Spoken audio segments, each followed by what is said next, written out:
Berarti kalau bicara dari situ, bukan kemampuan membeli, bukan daya beli yang kurang. Yang tidak ada di kita ini sesungguhnya rasa syukurnya saja. Betul. Jumpa lagi kawan-kawan di channel Hendra Pribadi.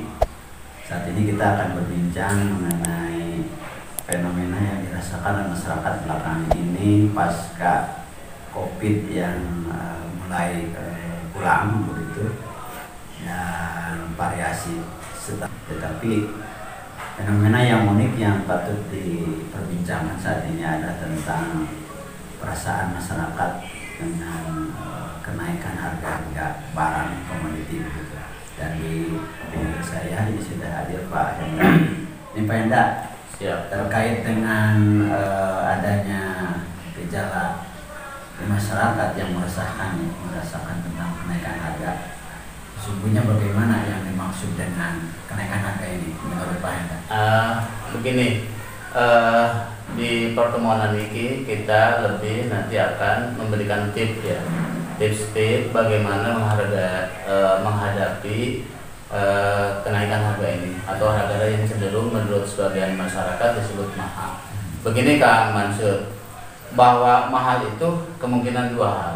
Yang pertama, sebenarnya kalau dalam bahasa saya itu bukan mahal, tapi uangnya tidak cukup. Jadi misalnya kurangnya kurang. Jadi kalau kita mau menghendaki A, lalu A itu harus dibeli, uangnya tidak cukup. Maka orang menyebutnya itu mahal. Nah, yang kedua, yang disebut mahal itu memang secara fakta harganya itu berbeda di pasaran. Misalnya di tempat wisata, ya kalau di kita di pantai, kemudian di resto atau di tempat-tempat spesial seperti di mall, itu memang cenderung harga itu beda. Misalnya kalau kita beli air mineral, harga di kita biasa 5.000, di tempat wisata jadi 7.000. Nah, sesungguhnya itu yang sesungguhnya mahal itu bisa dimaklumi karena situasi dan tempatnya yang berbeda. Jadi makom menentukan. Nah, terkait dengan persoalan tadi, maka saya bisa memberikan tips.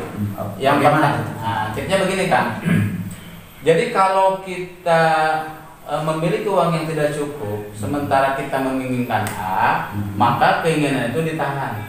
Satu, menahan keinginan. Jadi artinya menyesuaikan dengan kemampuan. Jadi artinya apa? Jangan memaksakan sesuatu yang kita tidak mampu untuk membelinya. Karena jadi nanti efeknya kita akan merasa itu mahal dan kecewa. Pengendalian diri ya. Pengendalian diri itu tipsnya. Dan itu kecuali barangkali yang sifatnya cenderung makanan pokok atau kebutuhan pokok, dan itu nanti akan ada penyusuan. Salah satu penyusuan itu beli setengahnya misalnya. Ya, yang keukur aja, yang keukur aja kemampuannya gitu. Yang kedua itu, nah kalau misalnya memang di tempat tertentu memang cenderung itu mahal, maka solusinya adalah kita membawa di tempat awal dan bukan berarti kita tidak boleh untuk memasuki area-area wisata karena memang itu kebutuhan rohani misalnya. Tapi juga kita pasti sebelum datang ke tempat itu juga akan tahu kondisinya. Nah, kalau kita tidak bisa bawa uang yang cukup, maka solusinya atau tipsnya kita juga bisa bawa dari luar. Jadi sebagai muslim yang baik itu kita tidak harus uring-uringan, ngomong sana ngomong sini, bilang mahal bilang sini, karena itu juga akan mengganggu jiwa kita. Ini sebelum terakhir Kang Mansur, kita ambil contoh begini. Kan kita semasa kita masih muda pasti mengalami lah.